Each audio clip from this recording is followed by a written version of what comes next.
السلام علیکم ورحمۃ اللہ۔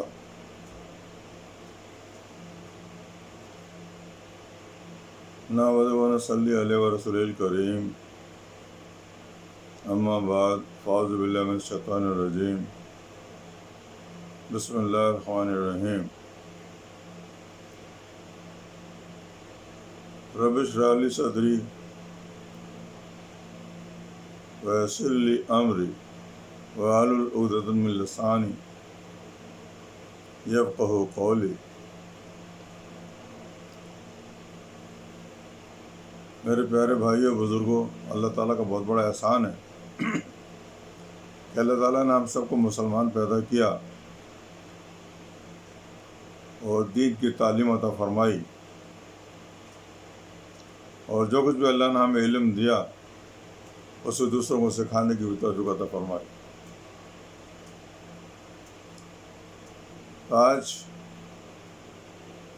میں اللہ تعالیٰ کا بڑا شکر ادا کرتا ہوں کہ اللہ تعالیٰ کا بڑا احسان ہے کہ ہم سب روزانہ قرآن سیکھتے اور سکھاتے ہیں۔ جو ہماری زندگی کا جو اصل مقصد ہے وہ یہی ہے کہ دین کو دوسروں تک پہنچاؤ۔ یہ نہیں کہ جو حاصل کیا اس کو وہیں روک کے اور اپنی عبادتوں میں لگ جاؤ، بلکہ اصل حکم یہ ہے کہ جو دین سیکھا ہے وہ دوسروں تک پہنچاؤ۔ اور نبی کریم صلی اللہ علیہ وسلم نے اپنے آخری خطبے کے اندر بھی یہی جملہ کہا تھا، اور جب لوگوں نے کہا کہ ہاں ہم نے سن لیا اور مان لیا، آپ صلی اللہ علیہ وسلم نے اللہ تعالیٰ کا شکر ادا کیا تھا کہ اللہ تو گواہ رہنا کہ میں نے تیرا دین لوگوں تک پہنچا دیا۔ اور پھر اس کے بعد صحابہ کرام سے یہ اپیل کی تھی، یہ درخواست کی تھی کہ اے لوگوں، جو لوگ یہاں موجود نہیں ہیں تم ان لوگوں تک اس پیغام کو پہنچا دو۔ تو آج میرے بھائیوں، ہماری یہ ڈیوٹی ہے، ہماری ذمہ داری ہے، جو پیغام ہم نے رسول کریم صلی اللہ علیہ وسلم سے حاصل کیا ہے وہ دوسرے مسلمان بھائیوں تک، بلکہ دوسرے چاہے کسی بھی قوم کا ہو، وہاں تک پہنچا دیا جائے۔ اور ہم اپنی پوری کوشش میں لگے ہوئے ہیں، تبلیغ کا کام کر رہے ہیں، گھر گھر جاتے ہیں، محلہ محلہ جاتے ہیں، گاؤں گاؤں، شہر شہر، گلی گلی، کوچہ کوچہ، اور وہاں کی مسجدوں میں جا کے محفلیں لگاتے ہیں اور اللہ کے دین کو پہنچاتے ہیں۔ اسی سلسلے کی آج یہ کڑی ہے کہ ہم نے اپنے ادارے میں، اپنی مسجد میں اللہ کے کلام پاک کو سمجھنے کی محفلیں لگائی ہوئی ہیں۔ تو آج ہم سورہ بقرہ کا رکوع نمبر 7 کا مطالعہ کریں گے، اور اس سے پہلے جو رکوع گزر چکے اس کے متعلق بھی آپ لوگ سمجھ لیجئے کہ اللہ تعالیٰ نے سورہ بقرہ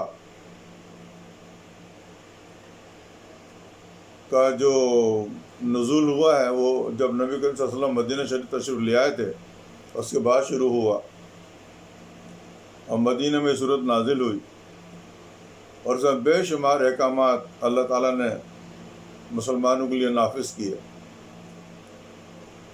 مگر مدینہ کے ماحول کے تحت، جس طرح میں نے پہلے بھی رکوع کے اندر بیان کر چکا ہوں کہ مدینہ میں 5 قبیلے آباد تھے، جس میں 3 تو وہ تھے جو یہودیوں کے قبیلے تھے، بنو قریظہ، بنو نذیر، بنو قینقاع۔ یہ 3 قبیلے تھے یہودیوں کے، اور اس کے علاوہ اوس اور خزرج، یہ 2 قبیلے تھے جو مدینہ کے خاص رہائشی تھے۔ اور یہی وہ 2 قبیلے ہیں جنہوں نے نبی کریم صلی اللہ علیہ وسلم کو مکہ آ کر مدینہ میں بلانے کی دعوت دی تھی، اور ان کے کہنے پر آپ صلی اللہ علیہ وسلم اپنے تمام ساتھیوں کو لے کر مدینہ پہنچ گئے۔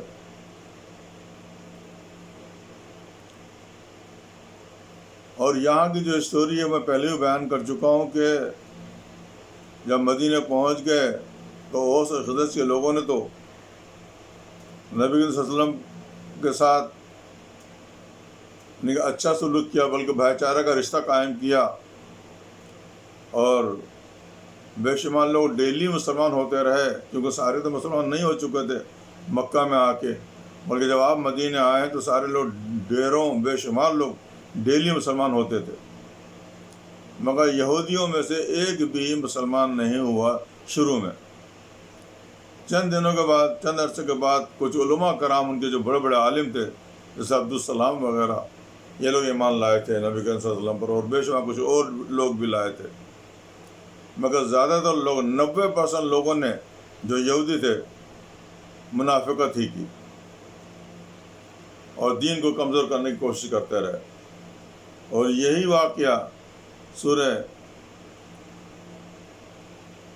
بقرہ کے اندر بہت مرتبہ آیا ہے۔ تو میرے بھائیو، سورہ بقرہ کے اندر اللہ تبارک تعالیٰ نے، آپ کو معلوم ہے کہ سب میں نے بتاتا آ رہا ہوں آپ کو، ہم روزانہ ایک رکوع کا مطالعہ کرتے ہیں۔ تو پہلا رکوع جو تھا اللہ کی کتاب قرآن مجید کے بارے میں تھا کہ قرآن کیا ہے، اللہ کی سچی کتاب ہے، اس پر ایمان لاؤ، اس میں ہدایتیں ہیں، اور ان ہدایتوں سے وہی لوگ فائدہ اٹھائیں گے جو اللہ کے متقی لوگ ہیں، جو اللہ سے ڈرتے ہیں۔ تو پہلا رکوع اس بارے میں تھا، اور مکہ کے لوگوں کے بارے میں تھا کہ جب وہ لوگ ایمان نہ لائے تو ہم نے ان کے دلوں پر، کانوں پر مہر لگا دی اور آنکھوں پر پردے ڈال دیے۔ دوسرے رکوع کے اندر، سورہ بقرہ کا دوسرا رکوع، جس میں مدینے کے منافقوں کا ذکر ہے۔ تیسرے رکوع کے اندر اللہ تعالیٰ نے اپنی عبادت کا ہم کو حکم دیا، اے لوگوں میری عبادت کرو، کیونکہ میں نے تمہیں پیدا کیا اور تمہارے باپ دادا کو بھی پیدا کیا۔ اور چوتھے رکوع کے اندر اللہ تعالیٰ نے آدم علیہ السلام کی پیدائش کا ذکر کیا۔ پانچویں میں اللہ تعالیٰ نے یہودیوں سے مخاطب ہوا اور ان سے کہا کہ تم لوگ اپنے وعدے پورے کرو، میں بھی اپنا وعدہ پورا کروں گا، تم لوگوں نے بڑی نافرمانیاں کی مگر میں تمہیں معاف کرتا رہا، اور تم مجھ سے وعدے کرتے رہے کہ ہم مسلمان ہو جائیں گے، اللہ کے فرمان بردار ہو جائیں گے، مگر نہیں ہوئے۔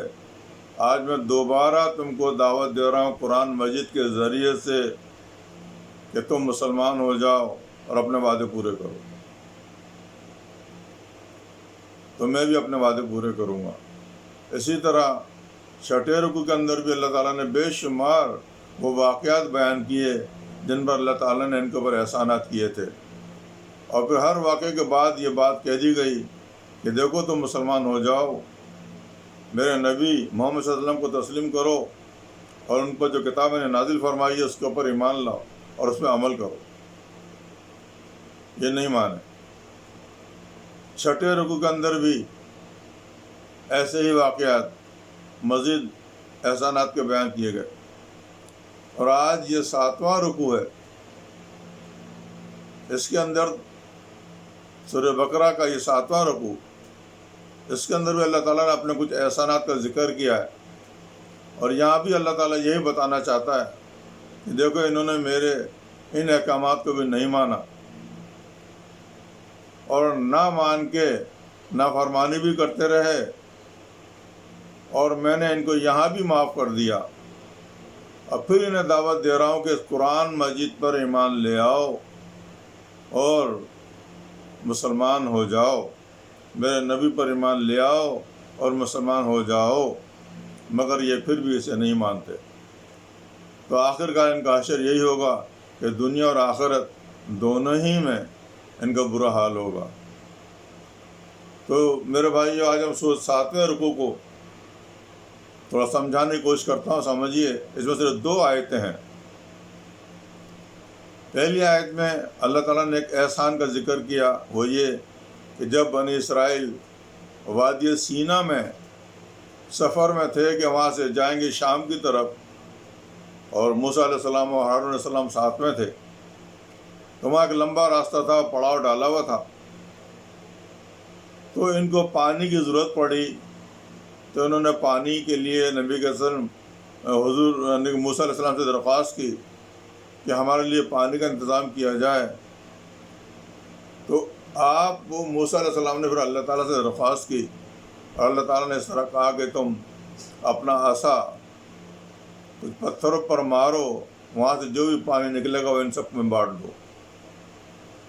تو اس کی بھی ایک لمبی تفصیل ہے، مگر شارٹ کر کے میں آپ کو یہ بتاتا کہ ہوا یہ کہ آپ نے یا تو ایک پہاڑی تھی، مختلف جگہوں پر یہ 12 قبیلے آپ موسیٰ علیہ السلام کے ساتھ میں تھے، تو 12 سوراخ کر دیے، عصا 12 جگہوں پر مارا، یا 12 مختلف پتھروں پر مار کر 12 چشمے نکالے اور چشمے نکال کر پانی مہیا کر دیا.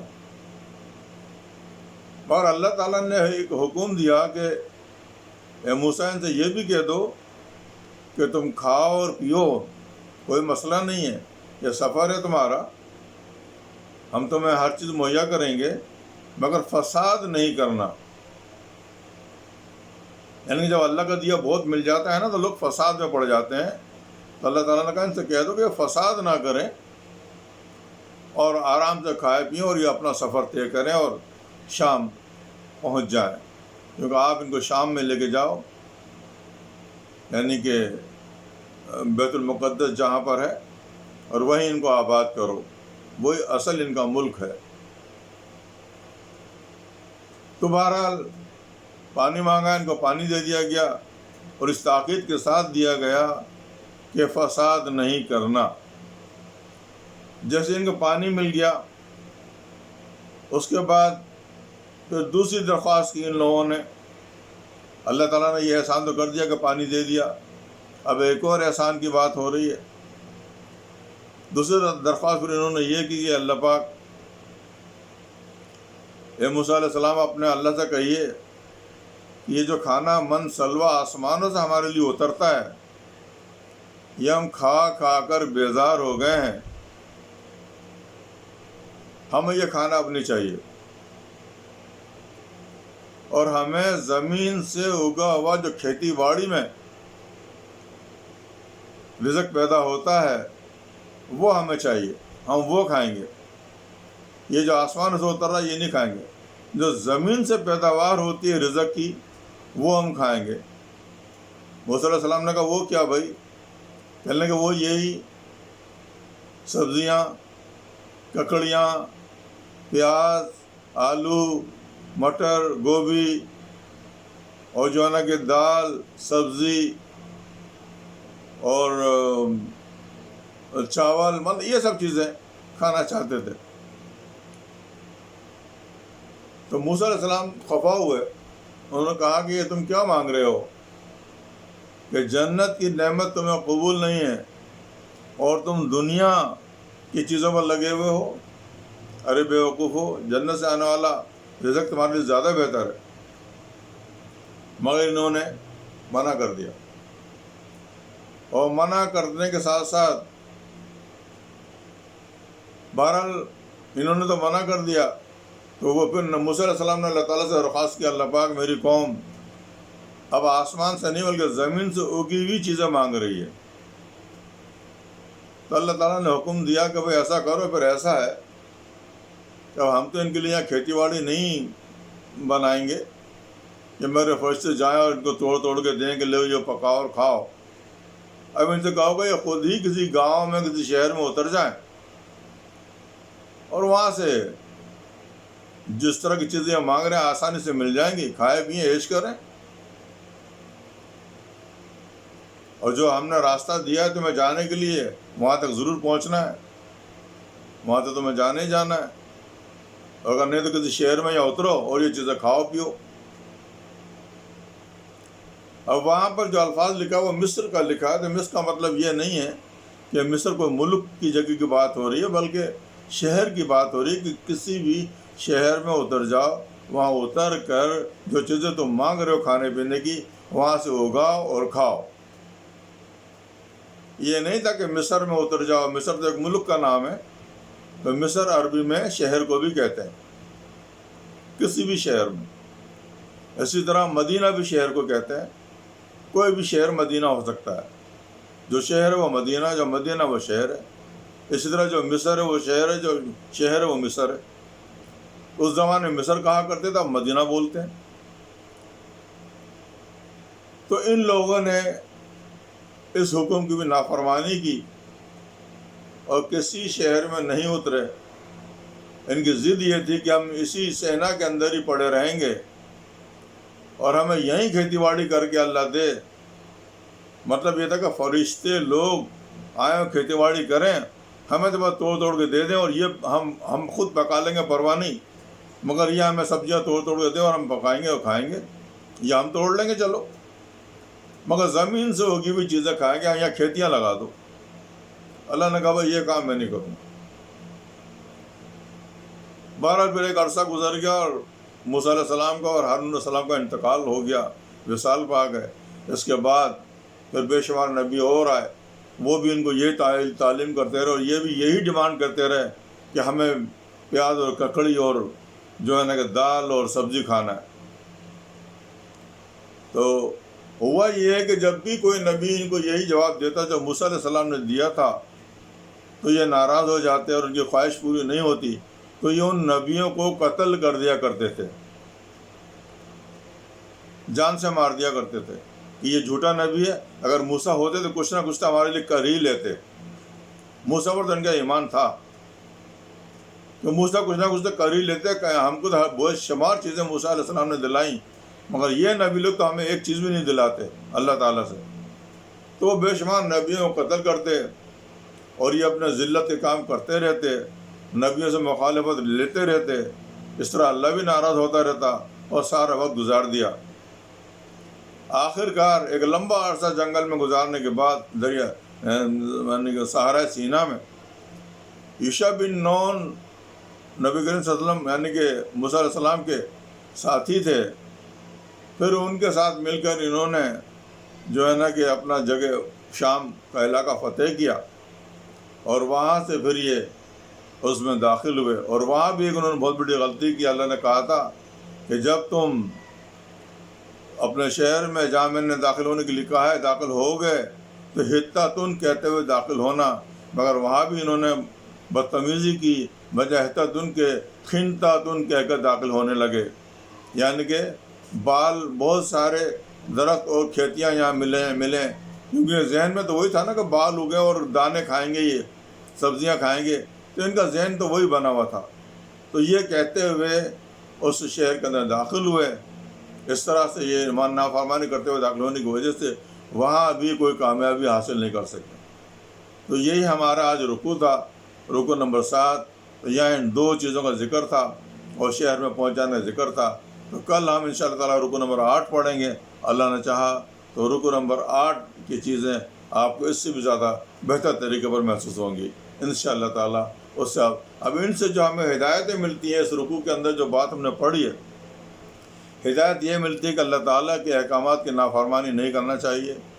جو لوگ بھی نافرمانی کریں گے وہ اللہ کے غضب کا شکار ہو جائیں گے، دنیا میں بھی اور آخرت میں بھی۔ ہمیں کبھی بھی ایسا نہیں کرنا چاہیے، اپنی خواہشات کی پیروی نہیں کرنا چاہیے، جو اللہ نے حکم دیا ہے اسی کو ہمیں پورا کرنا چاہیے۔ یہی خاص اللہ تعالیٰ کی مہربانی ہے کہ جو بندہ اللہ کی فرمانبرداری کرتا ہے وہی دنیا اور آخرت میں خوشحال رہتا ہے۔ تو میرے بھائیو، آج کا یہی سبق تھا ہمارے لیے۔ اب انشاءاللہ کل ہم رکوع نمبر 8 پڑھیں گے۔ وآخر دعوانا ان الحمدللہ رب العالمین۔ یا رب کریم، جو کچھ بھی ہم نے پڑھا اور دیار اللہ میں سے پڑھنے کو سمجھنے کی توفیق عطا فرما، اور ہمیں ہماری موت کے وقت تک تیری تمام احکامات پر عمل کرنے کی توفیق عطا فرما، اور ہماری موت کے وقت کلمہ طیبہ لا الہ الا اللہ محمد رسول اللہ پڑھنے کی توفیق عطا فرما، اور ہمیں روزانہ اپنے گھروں میں بھی اپنے بیوی بچوں کے ساتھ بیٹھ کر تیرے اس کلام پاک کی ہدایت کو پڑھ کر سنانے کی توفیق عطا فرما، کہ ہمارے گھر والے بھی تیرے دین کی اس تعلیم سے مالا مال ہو جائیں۔ وقان اللہ تعالیٰ فی شأن النبی ان اللہ و ملائکتہ یصلون علی النبی، حق نبی یا ایھا الذین آمنوا صلوا علیہ وسلموا تسلیما۔ اللہم صلی وسلم علی سیدنا محمد وعلی آل سیدنا محمد کما تحب و ترضی وأن تصلی علیہ۔ سبحان ربک رب العزۃ عما یصفون وسلام علی المرسلین والحمد للہ رب العالمین۔ لا الہ الا اللہ محمد رسول اللہ صلی اللہ علیہ وسلم۔